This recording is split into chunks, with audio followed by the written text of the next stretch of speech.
Back in 1981, when Motor Week went on the air, the 70s gas crisis was still influencing car sales and design, and the search for high-mileage solutions was in full swing. This period of freewheeling experimentation produced some ideas that were interesting, if not entirely grounded in reality. The Pogue carburetor promised 200 miles per gallon, but as far as we know, still hasn't delivered. And this GM sedan that ran on coal dust was doomed from the get-go. Diesel engines made the grade in economy, but were notoriously slow, smelly, and unreliable, a stigma that carried on for decades until the recent advent of clean, low-sulfur diesel fuel proved differently. CNG and propane vehicles held promise as clean alternatives, but most were aftermarket conversions and no national fueling infrastructure existed. The GM EV1 pointed the way to a current clean driving technology, but made it clear that much work still needed to be done before electric cars could practically roam our streets. Without large-scale successes to rally around, the alternative fuels movement might have fizzled out if not for the Department of Energy's creation in 1993 of the Clean Cities Initiative. This was a groundbreaking network of community-based coalitions, each tasked with encouraging the use of alternative fuels in their area. Starting with just 6 cities in 1993, Clean Cities has now grown to nearly 100 coalitions, counting 20,000 stakeholders as members.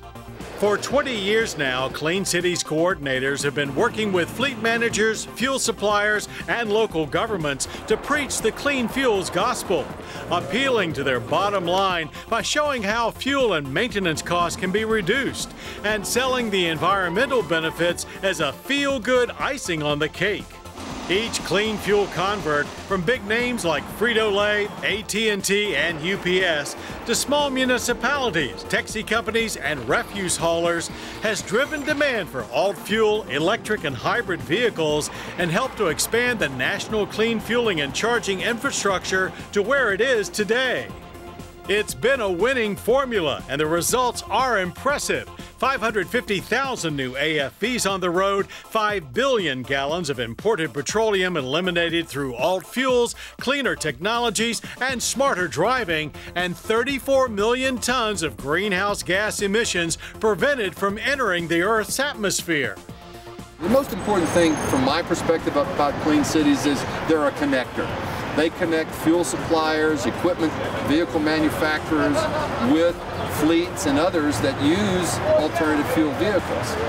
And those connections, I think, are primarily responsible for the growth that we have seen, especially in the last 5 or 6 years, in the use of alternative fuel in the country.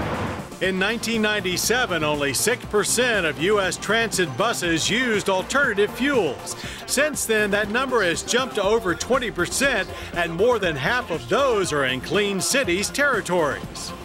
But despite its tremendous growth, Clean Cities is still very much a grassroots operation at heart, celebrating victories one ribbon cutting at a time, and relying on each other for much-needed support.